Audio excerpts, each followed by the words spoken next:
Tom is a sheriff and dad to 10-year-old Lily. Lily has Down syndrome but she's happy and loves to paint. At the neighborhood party, Lily wants a flower painted on her face. But the mean woman at the face painting booth does something terrible that will shock everyone. Before watching full story, comment below from where you watching, also like and subscribe for more stories. The morning sun came through the kitchen window. I sat at the table drinking my coffee and watching my daughter Lily eat her cereal. She was humming a song, her brown eyes bright with joy. This was my favorite time of day, just me and Lily before the world got busy. My name is Tom Harper. I'm the sheriff of Willow Creek, a small town where everyone knows everyone. I've been doing this job for 20 years. I've seen fights, robberies, and even some dangerous situations. But nothing in my job is as important as taking care of Lily. Lily is 10 years old. She has Down syndrome, which makes her special in her own way. Some people might see her as different, but to me she's perfect. Her smile can light up any room. Her laugh is the best sound in the world. She loves to paint, sing songs, and chase butterflies in our backyard. Dad, look, Lily said, showing me her spoon. She had made a smiley face with her cereal. It's happy like me. I smiled. That's beautiful, sweetheart. Just like you. Lily giggled and went back to eating. I looked at her yellow dress with little flowers on it. She had picked it out herself for today's big event, the neighborhood block party. She had been talking about it for weeks. Dad, will there be face painting today? She asked. Yes, honey. And games and food, and all your friends will be there. Can I get a flower painted on my face? A pretty one? Of course you can. Whatever you want. Lily clapped her hands together. She was so excited. I wished I could keep her this happy forever. After breakfast, I helped Lily get ready. She wanted to wear her special yellow dress and her favorite shoes, the ones with sparkles. I brushed her hair and tied it with a yellow ribbon. How do I look, Dad? She asked, spinning around. You look like a princess, I said, and meant it. She grabbed her stuffed bunny, Mr. Flops. Mr. Flops wants to come too. Then Mr. Flops can come. He's part of the family. We walked to the block party together. Lily held my hand, skipping beside me. She waved at all the neighbors we passed. Everyone smiled and waved back. That's one thing I loved about Lily, she made everyone feel happy. The street was full of people. Tables lined both sides, covered with food and drinks. Kids ran around playing games. Parents sat in chairs, talking and laughing. The whole neighborhood had come out for this special day. Dad, can we get hot dogs? Lily asked. After you play some games first, I said. Look, there's the ring toss. Lily ran to the ring toss game. She tried to throw the rings onto the bottles. She missed every time, but she laughed anyway. That's what I loved about her, she found joy in everything. Nice try, Lily, called out Mrs. Johnson from across the street. You're getting better. Lily waved at her. Thank you, Mrs. Johnson. I watched my daughter play. She moved from game to game, always smiling, always trying her best. Other kids played with her. Their parents watched with kind eyes. This was what community felt like. Then I saw Karen Baxter. Karen was the head of the homeowners association. She was the kind of person who made rules about everything. Your grass had to be exactly the right height. Your trash cans had to be put away at the right time. If you didn't follow her rules, she would send you angry letters. Karen didn't like Lily. Last year, she complained about the ramp I built for Lily's wheelchair. She said it was ugly and didn't look good in the neighborhood. I explained it was for Lily's safety, but Karen didn't care. Today, Karen was running the face painting booth. Kids stood in line, waiting to get pictures painted on their faces. I saw butterflies, stars, hearts, and animals. The kids looked so happy with their painted faces. Dad, it's my turn, Lily said, running to the face painting line. I watched her stand in line, bouncing with excitement. She was talking to the other kids, showing them Mr. Flops. They were all laughing together. Tom, how's the fishing this year? Asked my neighbor Mike. I turned to talk to Mike but kept one eye on Lily. She was next in line for face painting. Not bad, I said to Mike. Caught a nice bass last weekend. Maybe we should go together next time, Mike said. I was about to answer when I heard something that made my blood freeze. Next, Karen called out. I watched Lily skip up to the chair. She sat down and put Mr. Flops on her lap. Hi, Miss Karen, Lily said with her bright smile. Can you paint a flower on my face? A pretty yellow one like my dress. Karen looked at Lily. I saw something in her eyes that I didn't like. It was cold. Mean. Sure, Karen said, but her voice was flat. Sit still. I turned back to Mike, but something felt wrong.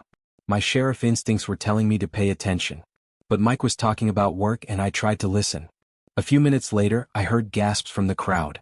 People were pointing and whispering. My heart started beating fast. I turned around and saw Lily.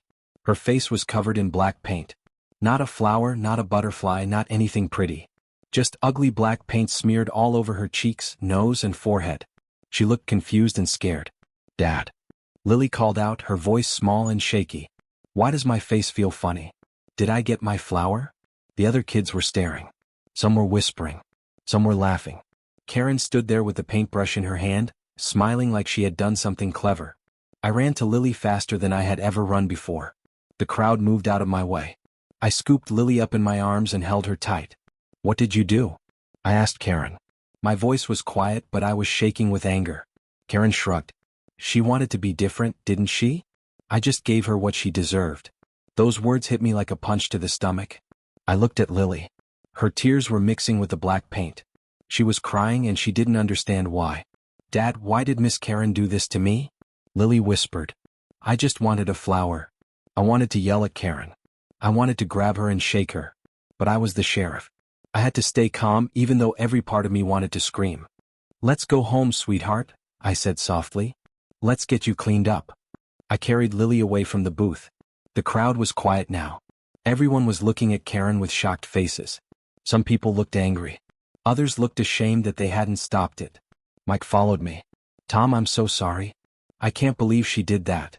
"It's not your fault, Mike," I said. But inside I was burning with rage. At home I sat Lily on the bathroom counter. I got a warm washcloth and gently started cleaning the black paint off her face. She was quiet now, not her usual happy self. "Dad, why did Miss Karen paint my face black?" she asked. "I asked for a flower." I swallowed hard. How do you explain cruelty to a child? How do you tell your daughter that some people are just mean? "Some people don't understand how special you are, Lily," I said. "But that's their problem, not yours." "Am I bad?" she asked.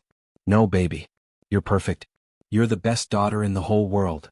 I cleaned the last of the paint off her face. Her skin was red where I had to scrub, but she was clean.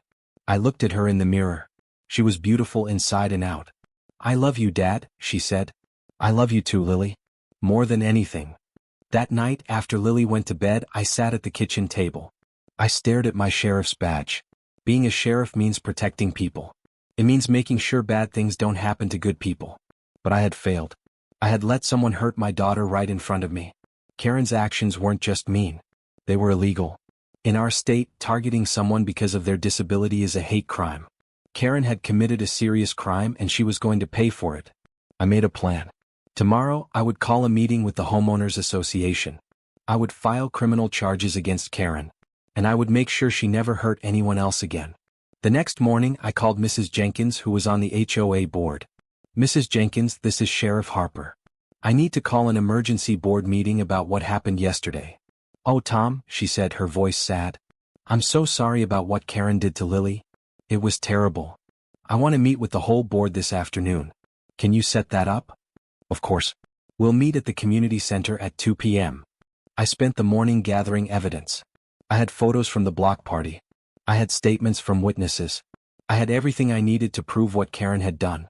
At 2 p.m. I walked into the community center. The board was there, Mrs. Jenkins, Mr. Patel, and Mr. Thompson. Karen sat at the head of the table like she owned the place. "What's this about, Tom?" asked Mr. Patel. I pulled out my folder of evidence. "It's about what Karen did to my daughter yesterday. She painted Lily's face black to humiliate her. Lily has Down syndrome and Karen targeted her because of it." Karen rolled her eyes. "Oh, please. It was just a joke. Can't you take a joke?" "A joke," I said, my voice getting louder. "You think hurting a 10-year-old child is funny?" "She's different anyway," Karen said with a sneer. "I was just showing everyone what she really is." The room went silent. Mrs. Jenkins put her hand over her mouth. Mr. Thompson's face turned red with anger. Mr. Patel stared at Karen like he couldn't believe what he was hearing. "Karen," Mr. Patel said slowly, "did you really say that?" "I said what I said," Karen replied. "If Tom can't handle his weird daughter being treated like everyone else, maybe he should keep her at home." That was it. I slammed my hand on the table. "That's enough," I shouted. "You targeted a disabled child. You humiliated her in front of the whole neighborhood.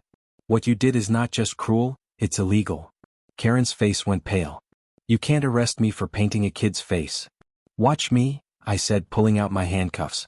Karen Baxter, you are under arrest for harassment and committing a hate crime. You can't do this. Karen screamed as I put the handcuffs on her.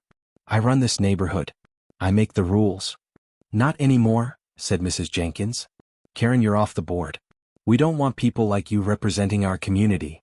I read Karen her rights and led her to my patrol car. Half the neighborhood had come out to watch. As I put Karen in the back seat, I heard someone start clapping. Then another person. Soon the whole crowd was applauding. About time, someone shouted. She's been a bully for years, called out another neighbor. I drove Karen to the county jail. She complained the whole way, but I didn't listen. All I could think about was Lily and how I was going to make this right. Word spread quickly about Karen's arrest. By evening, neighbors started coming to our house.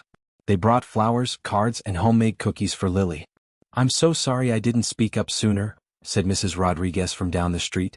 Karen has been mean to lots of people, but what she did to Lily was the worst. My daughter wants to play with Lily more, said Mr. Kim. She thinks Lily is the nicest kid in the neighborhood. Even some of the kids came by.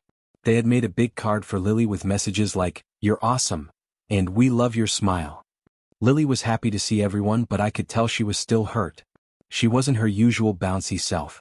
She stayed close to me and held Mr. Flops tight. That night, I found Lily in her room staring at her art supplies.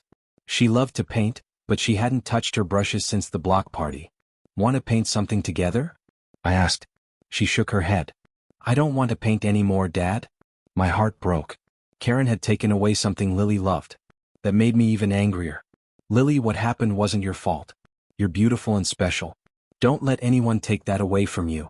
She looked at me with tears in her eyes. But why did she hate me, Dad? I just wanted a flower. I sat on her bed and pulled her close. Some people are mean because they're unhappy with themselves. But you know what? You're stronger than them. You're my hero. Really? She asked. Really? And you know what heroes do? They don't give up.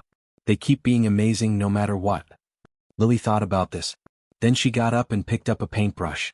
Can we paint a flower now? She asked. We can paint a whole garden, I said. We spent the rest of the evening painting. Lily made beautiful flowers in every color: pink, yellow, blue, purple, and orange.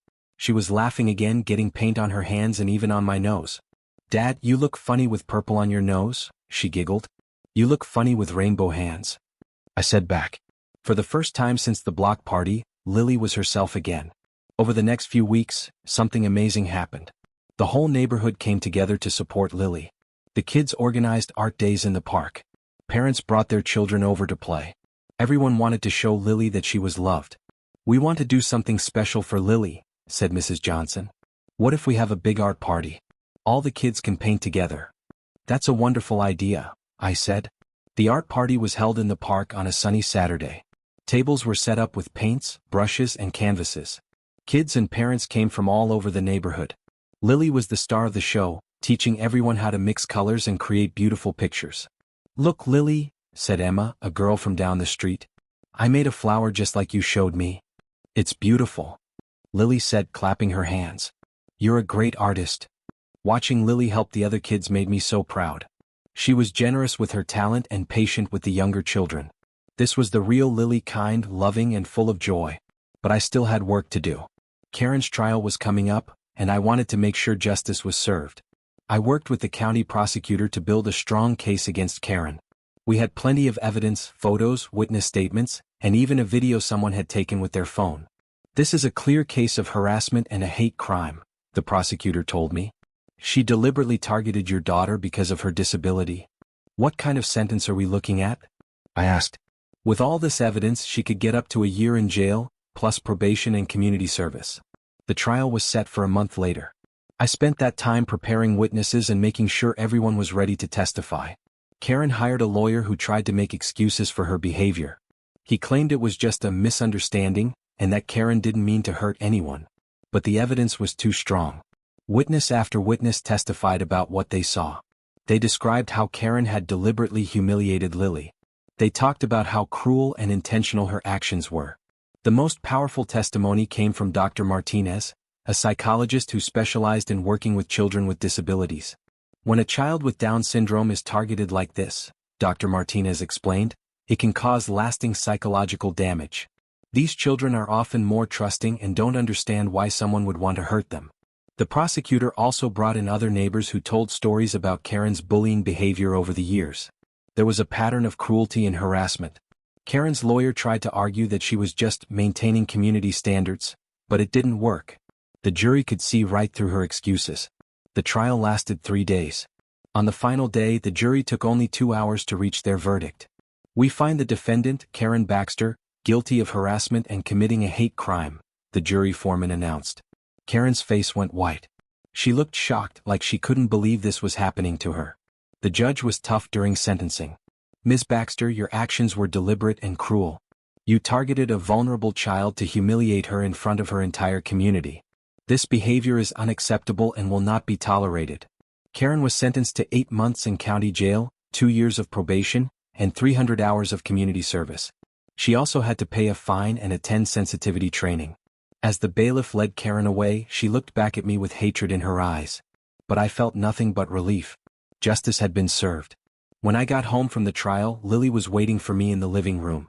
She was wearing her yellow dress again and had painted her fingernails bright pink.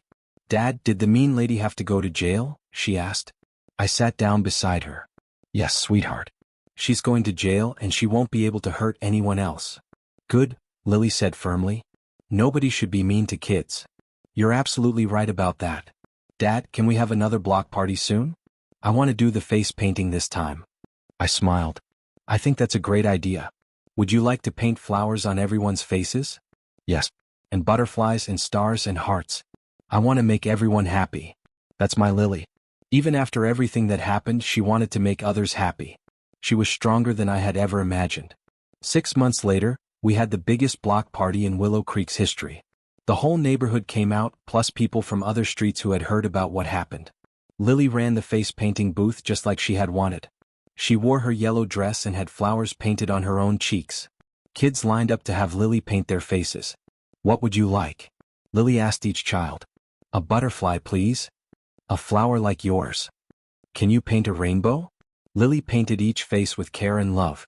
She made sure every child felt special. Parents watched with smiles on their faces. Some had tears in their eyes. "Your daughter is amazing," Mrs. Peterson told me. "She's so talented and kind." "She's my hero," I said and meant it. The new HOA board had done a great job organizing the party. Mrs. Jenkins was the new president, and she ran things very differently from Karen. She focused on bringing people together instead of keeping them apart. "Tom, we want to do something special for Lily," Mrs. Jenkins said. "We're creating a community art program, and we want her to be the first teacher." "She would love that," I said. As the sun set, I watched Lily playing with all the kids. She was laughing and running around, completely herself again. The black paint was just a bad memory now. She had taken something terrible and turned it into something beautiful. That night, after everyone had gone home, Lily and I sat on the front porch.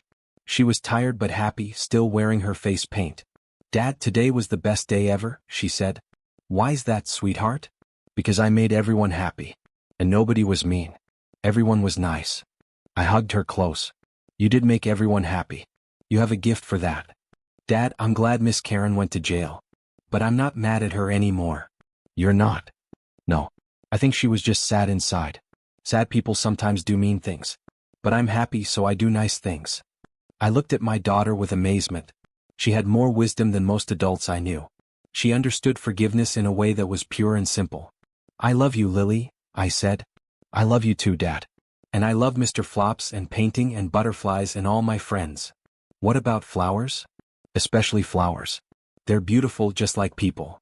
The next morning, I woke up to find Lily in the kitchen making breakfast. She had set out cereal, milk, and orange juice. She was humming her favorite song. "Good morning, Dad," she said with her bright smile. "I made breakfast for us."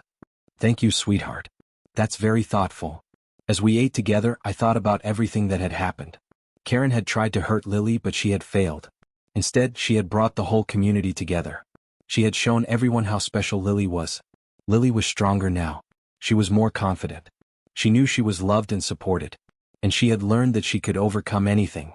Today, Lily teaches art classes at the community center every Saturday. Kids come from all over town to learn from her. She's patient and encouraging with every student. "Remember," she tells them, there's no wrong way to make art. Just paint what makes you happy. Karen got out of jail after serving 6 months. She had to complete her community service and probation. I heard she moved to another town. I hope she learned something from what happened. The neighborhood is different now. People are kinder to each other. They look out for one another. And they all love Lily. As for me, I'm still the sheriff. But my most important job is being Lily's dad.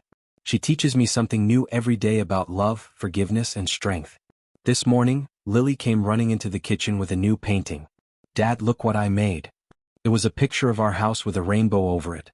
In the yard, there were flowers everywhere, yellow, pink, blue, and purple. And there were 2 people standing in front of the house, holding hands. That's us, she said proudly. We're happy. Yes, we are, I said, hugging her tight. We're very happy. Lily put the painting on the refrigerator next to all her other artwork. Our kitchen was full of her paintings, flowers, butterflies, rainbows, and smiling faces. Dad, what should I paint next? Whatever makes you happy, sweetheart. Whatever makes you happy. She thought for a moment, then smiled. I think I'll paint more flowers. The world needs more flowers. And that's my Lily, always trying to make the world more beautiful, one flower at a time.